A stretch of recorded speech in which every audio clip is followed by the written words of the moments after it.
আজকে বিকালে হুট করে মুরাদ আর আমি চলে গিয়েছিলাম ফোন কিনতে, যেহেতু কালকে রাতে ঘটনাটা ঘটেছিল কি মুরাদের ফোনটা হুট করে নষ্ট হয়ে যায়, আর ও এসে আমাকে বলতেছিল ফোনটা নষ্ট হয়ে গেছে, এখন কি করব বলো তো। যেহেতু ওই বিজনেস করে, বিজনেসের পাশাপাশি ও কিন্তু ফ্রিল্যান্সিং করে, ফোন ওর খুবই ইম্পর্টেন্ট একটা জিনিস, ফোন না থাকলে ও কাজ করতে পারবে না। তো আমাকে বলতেছিল যে আমি আমার এই ফোনটা ঠিক করতে 2,500-3,000 টাকার মতো লাগবে। তো আমি ভাবলাম যে তুমি এই ফোনটা ঠিক করো না, আমি ওকে বললাম যে তুমি নতুন একটা ফোন কেনো। তখনও আমাকে বললো যে আমি তো সব টাকা এনে তোমাকে দেই, এখন তো ফোন কেনার মতো টাকা নেই। তো আমি বললাম যে নো টেনশন, চলো আমি যেহেতু আছি তোমার লাভলি ওয়াইফ, আমি তোমাকে ফোন কিনে দিচ্ছি।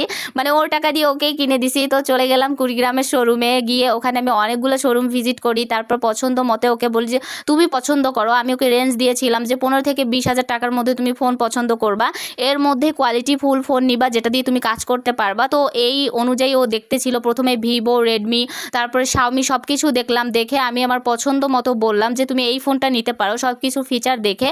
তো তারপরও সেটাই কিনেছিল। আর আমি বলেছিলাম যে তোমরা বলো তো 15,000-20,000 টাকার মধ্যে কেমন ফোন কিনবো। ফেসবুকে পোস্ট করার পরে অনেকে আমাকে বলেছিল যে এই দামে ফোন পাওয়া যায় না ভালো, তো অনেকে আবার এটাও বলেছিল যে এটা কিনতে পারো। তো আমি তোমাদেরকে দেখাবো যে এই কম রেঞ্জে কিন্তু আমি অনেক ভালো একটা ফোন কিনেছি, যেটা নেক্সট ডে তোমাদেরকে দেখাবো নেক্সট ভিডিওতে। তো টাটা।